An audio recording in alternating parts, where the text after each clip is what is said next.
This is the shit right here. Thrill of It All, Misled Youth, Skateboard the movie, 1986 NSA skate video. Yeah. Dude, look at Jeff Phillips with that huge ollie there.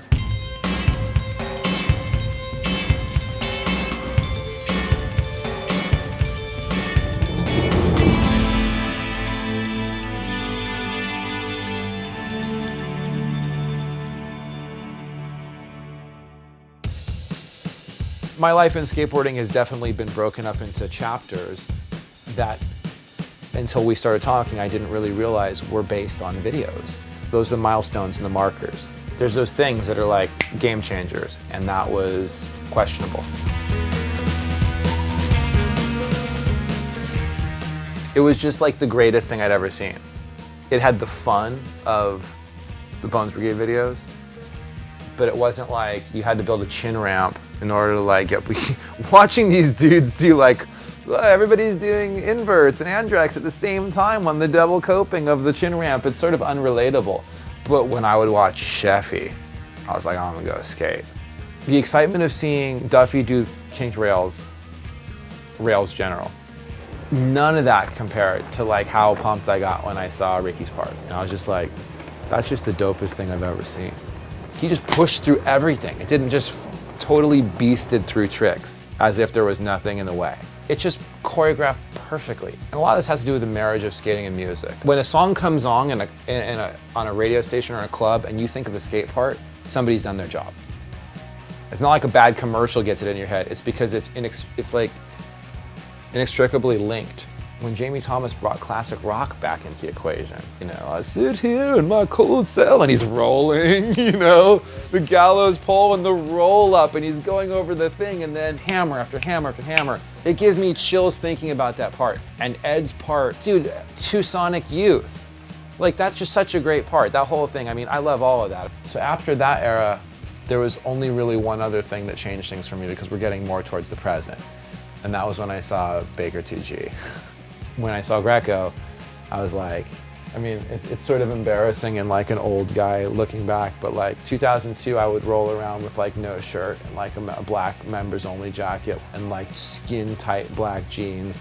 And I just looked like a freak. So when I saw Baker 2G, I was like, somebody else wears members only? I mean, it was before it was like every hipster douche in the world dressing like that. And then I ran into him one day and he was like looking at me.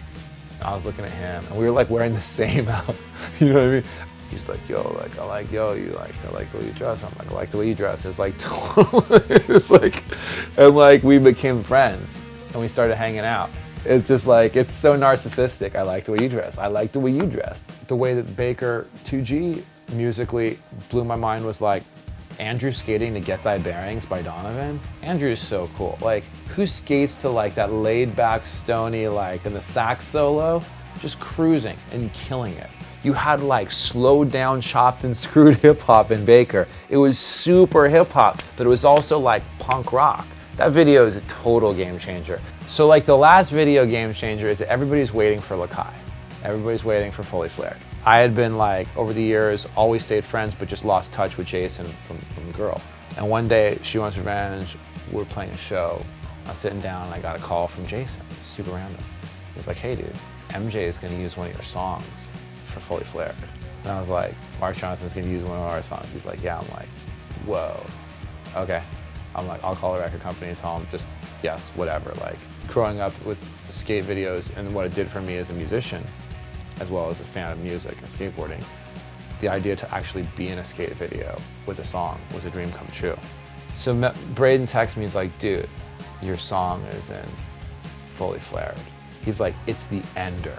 We all know musicians who want to be a part of skate culture, who will hit up a clothing line and be like, yo, send me a box. And they'll like put the stuff on, or they'll pose with the skateboard, but you know that they don't skate. And it's like, you could smell that and it's contrived. You know, I'm not a good skateboarder. I'll be the first person to tell you that, but I skate.